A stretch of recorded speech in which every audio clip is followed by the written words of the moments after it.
அண்ணாமலைக்கு தேசிய பாஜகவில் தலைவர் பதவி. இந்திய அளவில் இனிமேல் கலக்கப் போகிறார். டெல்லியிலிருந்து தமிழகத்துக்கு வந்த பரபரப்பு தகவல். வணக்கம் நண்பர்களே. தமிழக பாஜகவில் 4 ஆண்டுகளாக தலைவராக இருந்த அண்ணாமலை அந்த கட்சியை மிகப்பெரிய வளர்ச்சி பாதைக்கு கொண்டு சென்றார்.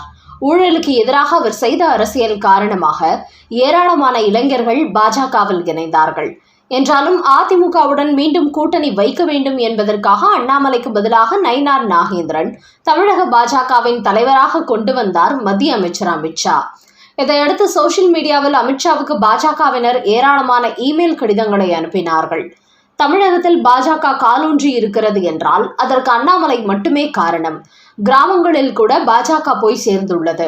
கடந்த மக்களவைத் தேர்தலில் பாஜக மட்டும் தனித்து 12% ஓட்டுகள் பெற்ற நிலையில் அது வரப்போகிற 2026 சட்டமன்ற தேர்தலில் 24% உயரப்போகிறது. அந்த அளவுக்கு அண்ணாமலை பாஜகவை தமிழக மக்களிடம் கொண்டு சேர்த்திருக்கிறார். அப்படிப்பட்டவரை பாஜக மாநில தலைவர் பொறுப்பிலிருந்து நீக்கினால் கட்சி மிகப்பெரிய சரிவை சந்திக்கும் என்று பலரும் இமெயிலில் கடிதங்களை டெல்லிக்கு அனுப்பினார்கள். என்றாலும் கடந்த மக்களவைத் தேர்தலில் அண்ணாமலை தனி கூட்டணி அமைத்து ஒரு தொகுதியில் கூட வெற்றி பெறவில்லை என்பதால் அதையே காரணமாக வைத்து அவரை தலைவர் பதவியிலிருந்து மாற்றிவிட்டார்கள். என்றாலும் அண்ணாமலையின் உழைப்பு திறமையை வீணடிக்க டெல்லி பாஜக விரும்பவில்லை. எத்தனையோ பாஜக மாநில தலைவர் அதன் பிறகு தேசிய பொதுக்குழு உறுப்பினராகத்தான் இப்போது வரை இருக்கிறார்கள்.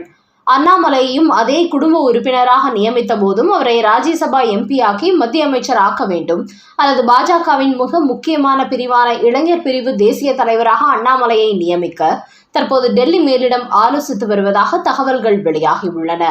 தமிழகத்தில் இளைஞர்கள் மத்தியில் அண்ணாமலைக்கு அமோகமான வரவேற்பு கிடைத்ததால் அவரை தேசிய பாஜகவில் இளைஞர் பிரிவு தேசிய தலைவராக நியமித்தால் இந்திய அளவில் பாஜக எழுச்சி பெறும். ஏராளமான இளைஞர்கள் பாஜகவில் இணைவார்கள் என்கிற நம்பிக்கை மோடி அமித்ஷாவுக்கு ஏற்பட்டுள்ளது. அதன் காரணமாக அடுத்தபடியாக தேசிய பாஜகவில் இளைஞரணி தலைவராக நியமிக்க திட்டமிட்டு வருவதாக டெல்லியிலிருந்து கமலாலயத்துக்கு ஒரு தகவல் வந்துள்ளது. இதன் காரணமாக பாஜக தொண்டர்கள் உற்சாகம் அடைந்துள்ளார்கள். இதுவரை தமிழக அரசியலை கலக்கி வந்த அண்ணாமலை அடுத்தபடியாக இந்திய அளவில் கலக்கப் போகிறார். தேசிய பாஜகவை அடுத்த லெவலுக்கு எடுத்துச் செல்வார் என்று பலரும் தங்களது கருத்துக்களை சோசியல் மீடியாவில் பதிவிட்டு வருகிறார்கள்.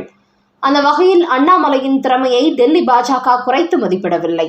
தமிழ்நாட்டில் அதிமுகவுடன் கூட்டணியை ஏற்படுத்த வேண்டும் என்கிற ஒரே காரணத்துக்காகத்தான் அண்ணாமலையை தலைவர் பதவியிலிருந்து மாற்றி இருப்பவர்கள் தற்போது தேசிய அளவில் அவருக்கு ஒரு மிக முக்கிய பதவியை கொடுப்பதற்கு தயாராகி இருப்பது பாஜக தொண்டர்கள் மத்தியில் மிகுந்த வரவேற்பு பெற்று வருகிறது. அடுத்த செய்தி. டாஸ்மாகில் 1000 கோடி ஊழல் சீக்ரெட்டை வெளியிட்ட அமலாக்கத்துறை. தமிழக அரசுக்கு எதிராக நீதிபதிகள் போட்ட அதிர்ச்சி உத்தரவு. வாயடைத்து போன திமுக வழக்கறிஞர்கள். தமிழக டாஸ்மாக் துறையில் 1000 கோடி ஊழல் நடந்திருப்பதாக அமலாக்கத்துறை அறிவித்ததை அடுத்து கடும் அதிர்ச்சி அடைந்தார் முதலமைச்சர் மு.க.ஸ்டாலின். அதோடு அந்த துறையில் சம்பந்தப்பட்ட அமைச்சரான செந்தில் பாலாஜி மீண்டும் கைது செய்யப்படும் சூழலுக்கு தள்ளப்பட்டார். இதன் காரணமாக இந்த வழக்கை எப்படியேனும் திசை திருப்பியே ஆக வேண்டும் என்பதற்காக தற்போது டெல்லியிலிருந்து விக்ரம் சௌத்ரி, விகாஸ் சிங் என்கிற 2 வழக்கறிஞர்களை இறக்கிவிட்டுள்ளது திமுக. இவர்கள் இருவரும் இந்த வழக்கை எப்படியாவது திசை திருப்பி விசாரணையை அடுத்த கட்டத்துக்கு எடுத்துச் செல்லவிடக்கூடாது என்று வாதாடத் தொடங்கினார்கள். குறிப்பாக இந்த வழக்கு சென்னை உயர்நீதிமன்ற நீதிபதிகள் SM சுப்பிரமணியம், K ராஜசேகர் தலைமையில் விசாரணைக்கு வந்தபோது மேற்படி வழக்கறிஞர்கள் அமலாக்கத்துறை டாஸ்மாக் துறைக்குள் ரைடு நடத்தப் போவதை தமிழக அரசுக்கு தெரிவிக்கவில்லை. இந்த சோதனையை நடத்துவதற்கு முன்பு முதல் தகவல் அறிக்கையை தவிர வேறு எந்த ஆதாரங்களும் இல்லை. குறிப்பாக மாநில அரசின் அனுமதி பெறாமல் இவர்கள் டாஸ்மாக் துறைக்கு வந்ததே தவறு. எந்த வழக்கின் அடிப்படையில் இந்த சோதனை நடத்தப்பட்டது என்பதை இப்போது வரை அமலாக்கத்துறை தெரிவிக்கவில்லை என்று வாதாடினார்கள். டாஸ்மாகில் ஏதேனும் தவறு நடந்திருப்பதாக தெரிந்தால் அது தொடர்பாக தமிழக அரசே உடனே வழக்கு பதிவு செய்து நடவடிக்கை எடுப்பார்கள். அப்படி இருக்கும்போது எப்படி அமலாக்கத்துறை டாஸ்மாக் துறைக்குள் வரலாம் என்று வாதாடினார்கள்.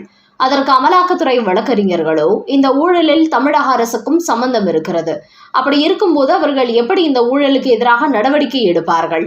அமலாக்கத்துறை நடத்திய விசாரணையில் இந்த ஊழல் பின்னணியில் திமுக புள்ளிகள் இருப்பதாகவே கூறியுள்ளார்கள். அப்படி இதில் திமுக சம்பந்தப்பட்டிருக்கும் போது அதற்கு எதிராக எப்படி அவர்கள் நடவடிக்கை எடுப்பார்கள்? இந்த ஊழலை செய்திருப்பதே அவர்கள்தானே என்று அமலாக்கத்துறை வழக்கறிஞர் எதிர்வாதம் செய்துள்ளார். இதை கேட்ட நீதிபதிகள், ஒரு துறைக்குள் ஊழல் நடந்திருப்பதாக முகாந்திரம் இருந்தால் சந்தேகத்தின் அடிப்படையில் கூட அமலாக்கத்துறை ரெய்டு நடத்தலாம். அதை யாரும் தடுக்க முடியாது. இந்திய அளவில் அவர்கள் விசாரணை நடத்துவதற்கு அதிகாரம் உள்ளது. அதனால் அமலாக்கத்துறைக்கு நாம் தடை போட முடியாது. டாஸ்மாகில் 1000 கோடி ஊழல் நடந்திருப்பதாக கூறியுள்ள நிலையில் அது குறித்த முதல் தகவல் அறிக்கைகளின் விவரங்களை நீதிமன்றத்தில் தாக்கல் செய்ய வேண்டும் என்று நீதிபதிகள் உத்தரவிட்டுள்ளார்கள். இப்படி இந்த வழக்கில் டாஸ்மாகில் ஊழல் நடந்திருப்பதாக முகாந்திரம் இருந்தால் தமிழக அரசை நடவடிக்கை எடுத்திருக்கும் என்று திமுக வழக்கறிஞர்கள் வாதாடியதற்கு எதிராக அமலாக்கத்துறை வழக்கறிஞர் இந்த வழக்கில் தமிழக அரசை சம்பந்தப்பட்டிருக்கிறது என்று சொன்னதோடு, அப்படி இருக்கும்போது அவர்கள் எப்படி நடவடிக்கை எடுப்பார்கள் என்று எதிர்கேள்வி கேட்டது திமுகவுக்கு பலத்த அதிர்ச்சியை கொடுத்துள்ளது. அதன் காரணமாகவே 3 நாட்கள் டாஸ்மாக் துறையில் நடத்திய ரெய்டு குறித்த முதல் தகவல் அறிக்கையை தாக்கல் செய்யுமாறு அமலாக்கத்துறைக்கு சென்னை நீதிமன்ற நீதிபதி உத்தரவிட்டுள்ளார். அதனால் இந்த அறிக்கை தாக்கல் செய்யப்பட்டதை அடுத்து இந்த 1000 கோடி ஊழல் விவகாரத்தில் டாஸ்மாக் அதிகாரிகள் பலரும் நீதிமன்றத்திற்கு வரவழைக்கப்பட்டு விசாரணை நடத்த உள்ள நிலையில், இந்த ஊழலின் பின்னணியில் இருந்த பல திமுக புள்ளிகளும் கோபாலபுரம் குடும்பத்தை சார்ந்தவர்களும் அடுத்தடுத்த அம்பலத்திற்கு வருவார்கள் என்பதும் தெரியவந்துள்ளது. மேலும் இந்த டாஸ்மாக் வழக்கை பொறுத்தவரை எப்படியாவது கிடப்பில் போட்டுவிட வேண்டும், திசை திருப்பிவிட வேண்டும் என்று திமுக தரப்பு ரொம்பவே மெனக்கெட்டார்கள். குறிப்பாக இந்த வழக்கு விசாரணை தங்களுக்கு எதிராக திரும்புகிறது என்றதும் உச்சநீதிமன்றத்திற்கு சென்று டாஸ்மாக் வழக்கை வேறு மாநில நீதிமன்றத்திற்கு மாற்றுமாறு மனு தாக்கல் செய்தது திமுக. ஆனால் உச்சநீதிமன்ற தலைமை நீதிபதியோ இதுகுறித்த வழக்கு சென்னை உயர்நீதிமன்றத்தில் நடைபெற்றுக் கொண்டிருப்பதால் அங்கேயே நடத்துங்கள் என்று திருப்பி அனுப்பிவிட்டார். அதையடுத்து இந்த வழக்கை சென்னை உயர்நீதிமன்றத்தில் தாக்கல் செய்துவிட்டு நீங்கள் உச்சநீதிமன்றத்திற்கு செல்வது ஏன் என்று நீதிபதிகள் கடுமையான கோபத்தை வெளிப்படுத்தினார்கள். இந்த பரபரப்பான சூழ்நிலையில்தான் தற்போது டாஸ்மாக் வழக்கு அடுத்த கட்டத்தை நோக்கி நகர்ந்துள்ளது.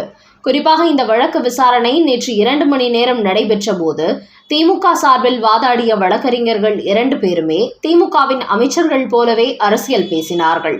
அதாவது டாஸ்மாக் துறையை ஒரு பொதுத்துறை என்கிற அடிப்படையில் பார்க்காமல் அது திமுக கட்சி சம்பந்தப்பட்டது என்கிற கோணத்திலேயே அவர்கள் பேசினார்கள். அதன் காரணமாகவே இது மத்திய அரசின் அரசியல் பழிவாங்கும் நடவடிக்கை. அதோடு டாஸ்மாகில் அமலாக்கத்துறை சோதனை நடத்தி கொண்டிருந்த போது தமிழகத்தின் ஒரு அரசியல் கட்சி தலைவர், அதாவது பாஜக தலைவர் அண்ணாமலை சொன்னதை அவரது பெயரை சொல்லாமல் குறிப்பிட்டார்கள். 1000 கோடி ஊழல் நடந்திருப்பதாக அவர் கூறியிருந்தார். அதே விஷயத்தை அமலாக்கத்துறையும் சொன்னார்கள் என்று திமுக வழக்கறிஞர்கள் வாதாடினார்கள். அதை கேட்ட நீதிபதிகளோ, இது நீதிமன்றம், இங்கு ஆதாரங்கள் அடிப்படையில் தான் பேச வேண்டும். ஒவ்வொரு நாளும் பத்திரிகைகளிலும் ஊடகங்களிலும் அரசியல் தலைவர்கள் எவ்வளவோ பேசுகிறார்கள். அதையெல்லாம் வைத்து நீதிமன்றத்தில் நாம் வழக்கை தொடர முடியாது, வாதாடவும் முடியாது. அதனால் மற்றவர்கள் சொல்வதை விட்டுவிடுங்கள். இங்கு அமலாக்கத்துறை டாஸ்மாக் துறையில் கைப்பற்றிய ஆதார அடிப்படையில் தான் பேச வேண்டும் என்று கூறிய உயர்நீதிமன்ற நீதிபதி, அமலாக்கத்துறையை பொறுத்தவரை ஆதாரம் இல்லாமல் எதையும் பேச மாட்டார்கள். அதனால் இந்த வழக்கில் 1000 கோடி ஊழல் நடந்திருப்பதாக அவர்கள் கூறும் நிலையில் அது குறித்த ஆதாரங்களை நீதிமன்றத்தில் சமர்ப்பிக்கட்டும். அதன் பிறகு இது குறித்து நாம் பேசலாம் என்று திமுக வழக்கறிஞர்களுக்கு நெத்தியடி பதில் கொடுத்து அவர்களை வாயடைக்க வைத்தார் நீதிபதி. நண்பர்களே, அண்ணாமலைக்கு தேசிய பாஜகவில் இளைஞரணி தலைவர் பதவி வழங்க இருப்பதாக டெல்லியிலிருந்து வெளியாகியிருக்கும் தகவல். டாஸ்மாகில் நடந்த 1000 கோடி ஊழல் விவகாரத்தில் அமலாக்கத்துறை கொடுத்த ரிப்போர்ட். தமிழக அரசுக்கு எதிராக உயர்நீதிமன்ற நீதிபதிகள் போட்ட அதிர்ச்சி உத்தரவு குறித்த உங்களோட கருத்துக்களை கமெண்ட் பாக்ஸில் பதிவிடவும். நன்றி, வணக்கம்.